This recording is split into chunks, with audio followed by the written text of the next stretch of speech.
Hi friends, welcome to question answer series.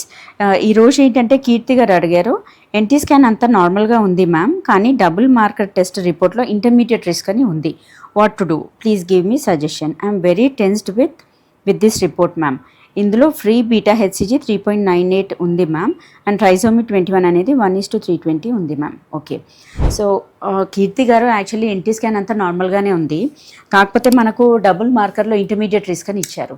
So అదేంటంటే మనం confirmation చేసుకోవాలి. So confirmation is by 2 methods. ఒకటి ఏంటంటే ఎన్ఐపిటి అంటాం, అది non invasive simple blood test అండి.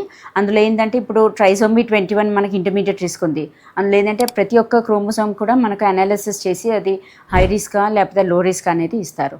And it depends on lot of factors. ఇప్పుడు మీది యంగర్ ఏజ్ గ్రూప్, మేనరికం లేదు, వేరే హై రిస్క్ ఫ్యాక్టర్స్ ఏమీ లేదంటే మోస్ట్ ఆఫ్ ద టైమ్స్ అది నార్మలే అవ్వచ్చు. ఇఫ్ సపోజ్ ఎన్ఐపిటి నార్మల్ ఉంది అంటే నథింగ్ టు వరీ. మళ్ళీ ఎన్ఐపిటీలో కూడా మనకు ఏదైనా డౌట్ఫుల్గా ఇస్తే మాత్రం కంపల్సరీ యామ్నియోసెంటసిస్ చేసుకోవాలి. అంటే మనకు ఉమ్మినీరు తీసి టెస్ట్కి పంపిస్తారు. సో మనం ఒకటే రిపోర్ట్ చూసి, అంటే డబుల్ మార్కర్ టెస్ట్ రిపోర్ట్ చూసి మీరు కంగారు పడాల్సిన అవసరం లేదు. దాన్ని మళ్ళీ మనం కన్ఫర్మేషన్ చేసుకోవాలి, ఐదర్ బై ఎన్ఐపిటీ లేదు అంటే amniocentesis. But NIPT is quite simple and safe, and అది non invasive method. Just with the blood test మనం తెలుసుకోగలుగుతాం, అంటే బేబీకి ఏదైనా జెనెటిక్ ప్రాబ్లమ్స్ ఉన్నాయా, ఏమైనా క్రోమోజోమల్ ఇష్యూస్ ఉన్నాయా అనేది కూడా తెలుసుకుంటాం.